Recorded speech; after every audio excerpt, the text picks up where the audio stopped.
tomto dieli sa budeme rozprávať s majiteľom spoločnosti vykupenie.sk, s doktorom Vladimírom Pijačekom, s ktorým sa porozprávame o dražbách a exekúciách. Povieme si, v akých prípadoch ho vyhľadať, kedy vám vie pomôcť a povieme si aj rôzne situácie zo života.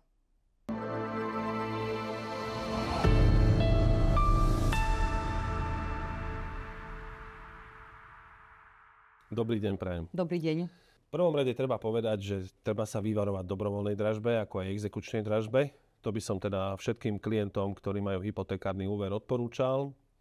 Keď sa aj dostali do nejakých finančných problémov alebo rodinných problémov, do ktorých sa môže dostať každý jeden človek z nás, odporúčam komunikovať s veriteľom, teda s bankou. Nakoľko banka nechce vašu nehnuteľnosť, ale ona chce peniaze. Ale veľa našich klientov robilo problémy alebo robia problémy sami sebe tým, že prestanú komunikovať s veriteľom, teda s bankou alebo nebankovkou, alebo aj fyzickou osobou. Vždy je lepšie sa nejakým spôsobom dohodnúť, či už na splátkovom kalendári, alebo na odložení splátok, ak je človek napríklad stratil zamestnanie. Banka väčšinou týmto klientom vychádza v ústrety. Do problémov sa dostávajú väčšinou klienti, ktorí si nepreberajú poštu, nepreberajú si zasielky na telefóny, od telefonické naliehanie banky nereagujú, jednoducho strčia hlavu do piesku.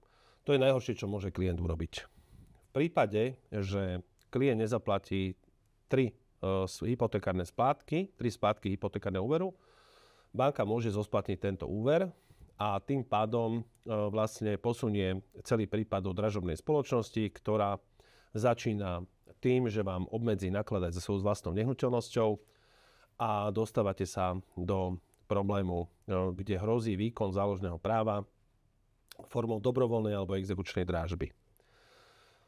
Treba si uvedomiť, že ako náhle dostane tento prípad dražobná spoločnosť, okamžite klient prichádza o niekoľko tisíc, to môže byť desiatky tisíc eur, ktoré si naúčtuje dražobná spoločnosť ako odmenu od znaleckého posudku, všetky náklady na dražbu, prvé, druhé, tretie kolo, čiže tam naozaj klient prichádza o veľa peňazí.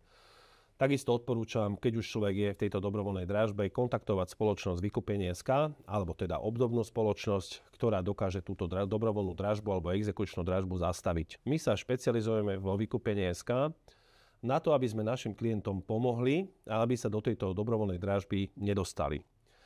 Slovo dobrovoľná si dajte do veľkých úvodzoviek, lebo ani jeden klient nechce skončiť v tej dobrovoľnej dražbe. Je to o tom, že znalecký posudok si urobí dražobná spoločnosť podľa súdneho znalca, ktorý aj keď sa nedostane do vášho bytu, znalecký posudok alebo domu, znalecký posudok si môže spraviť. Môže byť radovo desiatky percent nižší ako je reálna jeho trhová cena, keď sa nedostane dovnútra napríklad znalec. A na dobrovoľnej dražbe samozrejme táto cena v 90% prípadoch len klesá. Je veľmi, veľmi málo, kedy ide nehnuteľnosť na dražbe hore. To boli také časy, ale tie už sú dávno preč. No a čo robiť v prípade, ak banka klientovi už úver zosplatnila, alebo správca bytového domu odsúhlasil už s ďalšími spoluvlastníkmi domu dobrovoľnú dražbu, alebo bola vyhlásená exekučná dražba? Tak vždy odporúčame dlžníkom, alebo teda ľuďom, ktorí sa dostali do takejto situácie, komunikovať s tým veriteľom, s bankou. Väčšinou sa s bankou dá komunikovať, dá sa dohodnúť. Ale sú situácie, ktoré naozaj nie sú riešiteľné, býva to z rôznych dôvodov, či už rodinných alebo finančných.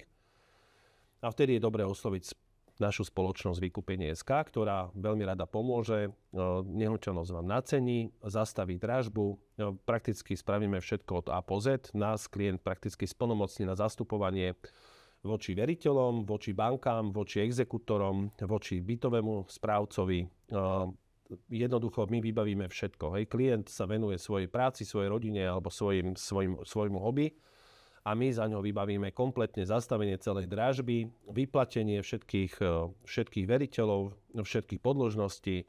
Samozrejme, tá nehnuteľnosť nesmie byť preúverovaná. To znamená, že nesmie mať hodnotu 200 000, príklad, ale dlh je 250. Vtedy nevieme pomôcť a naozaj to je potom jediná možnosť, ako sa banka alebo veriteľ dostane k svojim peniazom, je výkonom záložného práva, čiže dobrovoľnou dražbou. Tým, že teda niekto ju vydraží, za akú cenu, to už je potom otázne. A vráťme sa ešte možno na začiatok, lebo rozprávame sa tu o slovách, ako je dobrovoľná dražba a exekučná dražba a myslím si, že veľa divákov by to zaujímalo, aký je rozdiel medzi nimi. Tak dobrovoľná dražba je, tu navrhuje veriteľ. Veriteľ si určuje nejaké podmienky, či sa môže klesať, alebo sa nemôže klesať a príklepom sa stáva teda vlastníkom ten vydražiteľ. Samozrejme do 15 dní musí doplatiť celú sumu, za ktorú tú nehnuteľnosť vydražil a ten príklep u exekučnej dražby musí schváliť súd. A čo by ste odporúčili ľuďom, ktorí sa už teda dostali do nejakých rodinných problémov alebo teda do finančných problémov? V prvom rade každému klientovi to odporúčam, aj nie teda našim klientom, ale aj všetkým ľuďom, ktorí sa do takejto situácie dostanú, je, aby komunikovali s veriteľom a s bankou. Aby sa nezamlčali, aby neprestali komunikovať a aby nedávali hlavu do piesku. Lebo vtedy banka sa takisto k tomu aj postaví. Ako náhle teda je už vyhlásená dobrovoľná dražba, alebo teda klient chce ešte vôbec zabrániť tomu, aby ho banka kontaktovala, alebo vie, že už je v nejakých finančných situáciách, problémovej finančnej situácii, tak vtedy je dobré nás kontaktovať do firmy Vykupenie.sk, kde jednoducho radi pomôžeme, poradíme, zastavíme dražbu a čím skôr nás bude oslovovať ten klient, tak tým je to lepšie pre ňoho, bude mať viacej peňazí v konečnom dôsledku zo svojej nehnuteľnosti. Z toho dôvodu, že dražobná spoločnosť si účtuje nie malé podplatky, nie malé odmeny a to všetko vlastne zaplatí v konečnom dôsledku ten dlžník. Teraz mi ešte vystáva otázka, že človek by vás mal osloviť hneď v začiatkoch, keď si uvedomí, že nie je schopný splácať hypotekárny úver? Určite áno. Je to presne to isté, ako keď idete k lekárovi. Keď vás niečo začne bolieť, veľa ľudí to ignoruje, až keď príde nejaká naozaj zlá zdravotná situácia, až potom vyhľadá lekára. Častokrát to býva už neskoro. U nás my vieme zachrániť nehnuteľnosť prakticky do konania dražby. Ale vždy, čím je to neskôr, tým to stojí toho klienta viacej peňazí. Nie kvôli nám, ale kvôli tomu, že si to naúčtuje dražobná spoločnosť alebo exekútor. Tie odmeny bývajú naozaj zo zákona až do 20%. Teda z pohľadávky. To znamená, že naozaj treba nás osloviť čím skôr, keď sa človek dostane do nejakého problému, alebo už vidí, že má problém, bude mať v budúcnosti problém, že potrebuje speňažiť tú nehnuteľnosť, alebo nezvláda splácať úver. Momentálne máme naozaj veľmi veľa klientov, ktorí sa dostávajú do situácie, že nevládzu splácať úver. Nakoľko sa zmenili úrokové sadzby, banky navýšili percentuálne hypotéky, refinancovali si úvery, ale teraz tie úvery, keď skočili od 1 do 4%, cez 4%, tak pre niektoré rodiny to býva likvidačné. To znamená, že treba nás naozaj kontaktovať, radšej sa uskromniť, pôjdu do menšieho bytu, alebo pôjdu niekde mimo Bratislavy, ale jednoducho kontaktovať nás, aby sme im pomohli, aby dostali za tú svoju nehnuteľnosť čo najviac peňazí, aby sa nedostali do tejto dobrovoľnej alebo exekučnej dražby. To už potom býva naozaj finančne veľmi nákladné. No a čo sa deje potom, keď už sa nehnuteľnosť dostane do dobrovoľnej dražby alebo exekučnej dražby? No, pokiaľ nás neoslovia, aby sme ich vykúpili a pomohli im teda z tejto dobrovoľnej dražby, okrem toho, že teda celý bytový dom alebo susedia budú vedieť, že sú v dobrovoľnej dražbe, čo takisto nie je veľmi príjemné, keď vám byt oblepia páskami dražba. My vieme všetko diskrétne vyriešiť veľmi rýchlo predtým, ako sa do tejto dobrovoľnej dražby dostanú. Ale už ak sa tam dostali, tak samozrejme treba to riešiť. Buď teda si to predajú sami, ale musí to byť hotovostný klient, lebo väčšinou je tam zákaz nakladania s nehnuteľnosťou. Banky takéto nehnuteľnosti nerady financujú. Čiže je tam zákaz nakladania s nehnuteľnosťou, čiže tam treba advokáta. No, buď treba advokáta, ktorý začne riešiť celú situáciu. Neodporúčam nejakým spôsobom napádať dražbu alebo sa spoliehať na napádanie dražby, lebo väčšina tých dražobných spoločností ju vlastne advokáti alebo právnici, ktorí si dávajú veľký pozor na to, aký postup majú pri tejto činnosti. Čiže spoliehať sa na to, že napadnem dražbu a vyhrám súd, je naozaj veľmi naivná predstava. A v prípade, že klient sa rozhodne vás osloviť a zváži predaj nehnuteľnosti cez vykupenie.sk, kto hradí všetky tie poplatky, ktoré sú s tým spojené? No v prvom rade, ako som spomínal, treba ohodnotiť nehnuteľnosť. To znamená, že keď už my ideme na obliadku, väčšinou už je to dohodnutý obchod na 90%, s tým, že nehnuteľnosť si pozrieme, hneď na mieste naceníme hodnotu tej nehnuteľnosti, za ktorú sme ochotní to kúpiť a všetky právne, notárske poplatky, kolky spojené s prevodom zrýchlené, všetko hradíme my.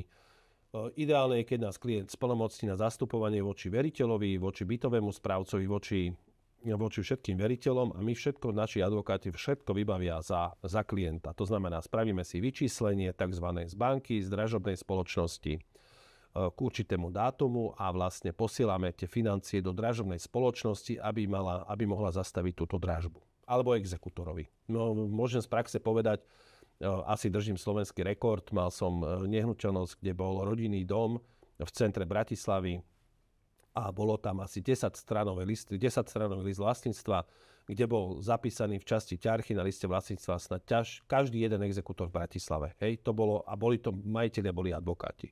Aj toto sme dokázali, tento ťažký prípad sme dokázali vyriešiť a tam hrozila naozaj okamžitá dražba. Takže vieme riešiť aj veľmi ťažké prípady. A koľko trvá taký ten proces výkupu nehnuteľnosti? Výkup nehnuteľnosti trvá naozaj veľmi rýchlo, preto sme tu, preto pre našich klientov. Čo sa týka financií, tam to prevádzame prakticky okamžite. Tak jedine, čo nás môže zdržať, je vyčíslenie banky alebo vyčíslenie dražobnej spoločnosti, ktoré býva väčšinou do 24 hodín. U nás to ide prakticky online, takže do 48 hodín vieme poriešiť celú situáciu a zastaviť dražbu, exekúciu, prakticky kúpiť byt alebo dom. Ďakujem veľmi pekne. Ďakujeme.